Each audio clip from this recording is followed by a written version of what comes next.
বন্ধুরা, এটারে টাইম উদাস চ্যানেলে তোমাদের সবাইকে স্বাগত। কেমন আছো সবাই? আশা করি সবাই ভালো আছো। আবার অনেকদিন পরে ব্লগ নিয়ে হাজির হয়ে গেলাম তোমাদের সাথে। আজকে দেখাবো কী কী রান্না হবে, চলো। এদিকে দেখো কড়া বসিয়ে দিয়েছি, তার মধ্যে তেল দিয়ে দিয়েছি, দেখো ধোয়া উঠছে একদম। এখানে 4 পিস কাতলা মাছ আছে, সেটাকে ভেজে নেবো। আর এদিকেও দেখো তেল গরম হয়ে গেছে, বরবটি আর আলুটা একটু ভেজে নেবো। চলো দেখাচ্ছে, দিয়ে দিই। দেখো বন্ধুরা, এই যে 4 পিস মাছ দিয়ে দিয়েছি, সুন্দরভাবে লাল লাল করে ভেজে নেব। এবার দেখো এখানে বরবটি আলু বসিয়ে দিয়েছি, এর মধ্যে এবার নুন, পরিমাণ মতো লবণ, পরিমাণ মতো হলুদ আর লঙ্কার গুঁড়ো দিয়ে দেবো।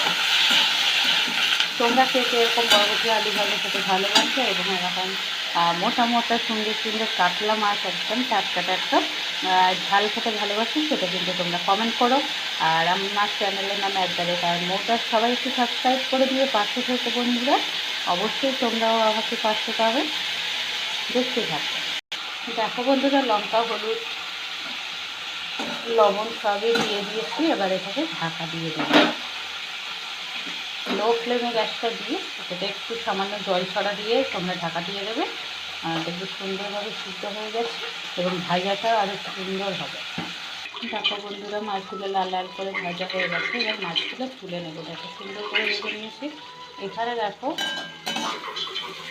3 কড়াই আলু ভাজাও হয়ে গেছে একদম লাল লাল করে। এবার এটাও তুলে নেবো। দেখো বন্ধুরা, বরবটি আলু তুলে নিয়েছি, এখানে তেল দিয়ে দিয়েছি, এখানে মাছের ঝালটা বসিয়ে দেবো। দেখো পরিমাণ মতো তেল নিয়ে নিয়েছি, 4 পিস মাছ, একটু অল্পই তেল নিয়েছি। এর মধ্যে একটু চিনি আর শুকনো লঙ্কা দিয়ে দেবো, দিয়ে তারপর পেঁয়াজ কুচি দিয়ে দেবো। দেখো বন্ধুরা, দিয়ে দিয়েছি অল্প একটু চিনি, শুকনো লঙ্কা আর পেঁয়াজ কুচি, লাল লাল করে ভেজে নেবো। তারপর ওটা দিয়ে দেবো আদা রসুন বাটা। দেখো বন্ধুরা, 4 পিস কাতলা মাছ সুন্দর করে ভাজা হয়ে গেছে। দেখো বন্ধুরা, আদা রসুন টমেটো আর ক্যাপসিকাম কুচি দিয়ে দিয়েছি। তারপর গলে এসছে, আর এর মধ্যে দিয়ে দিয়েছি লঙ্কার লবণ আর হলুদ গুঁড়ো দিয়ে দিয়েছি পরিমাণ মতো। তোমরা যে যেরকম খাবে সেইভাবে দিয়ে দেবে। এখন হয়ে গেছে, এবার দিয়ে দেবো এতে লঙ্কার গুঁড়ো আর সানরাইজ গরম মশলাগুলো দিয়ে একটু নেড়ে ছেড়ে জল দিয়ে ঢাকা দেবো। ঠিক আছে, দেখতে থাকো তোমরা।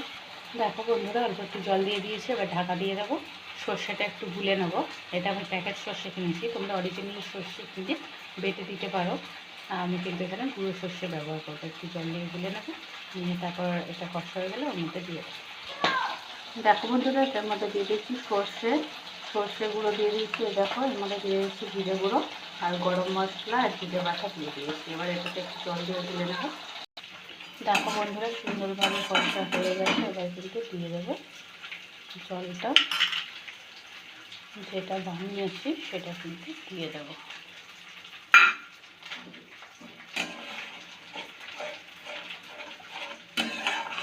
একটু পরিমাণ মতো জল দিয়ে দেবো, যে যেমন খাবে সে সেরকম দিতে পারো। দেখো বন্ধুরা, জল দিয়ে দিয়েছি। এবার ফুটে উঠলে মাছটা দিয়ে দেবো আর লঙ্কা সেটা দিয়ে দেবো, কাঁচা লঙ্কা দেখতে দেবো। দেখো বন্ধুরা, কাঁচা লঙ্কা আর মাছ দিয়ে দিলাম। তোমরা যারা ধনেপাতা খেতে ভালোবাসো তারা দিও, আমি কিন্তু ধনেপাতা খেতে একদম ভালোবাসি না, সেই জন্য দিলাম না। আর এবার এটাকে ঢাকা দিয়ে দেবো, ঝোলটা আর একটু কমে আসবে, তারপর নামিয়ে নেবো। দেখতে থাকো। দেখো বন্ধুরা, মাছের ঝাল একদম রেডি। কালারটা দেখো জাস্ট ওয়াও হয়ে গেছে। এবার নামিয়ে নেবো। দেখো বন্ধুরা, একদম কাই কাই করেছি, বেশি ঝোল করিনি, একদম কাই কাই করেছি। দেখো খুব সুন্দর হয়েছে। তোমরা খেতে এরকম একটু ঝোল ঝোল না একদম মাখা খেতে ভালোবাসো মাছের ঝাল, তারা কিন্তু কমেন্ট করো। আজকে তো ভিডিও এই পর্যন্ত, নেক্সট ভিডিও নিয়ে তোমাদের সাথে দেখা হবে। বন্ধুরা টাটা, ভালো থেকে সুস্থ থাকো।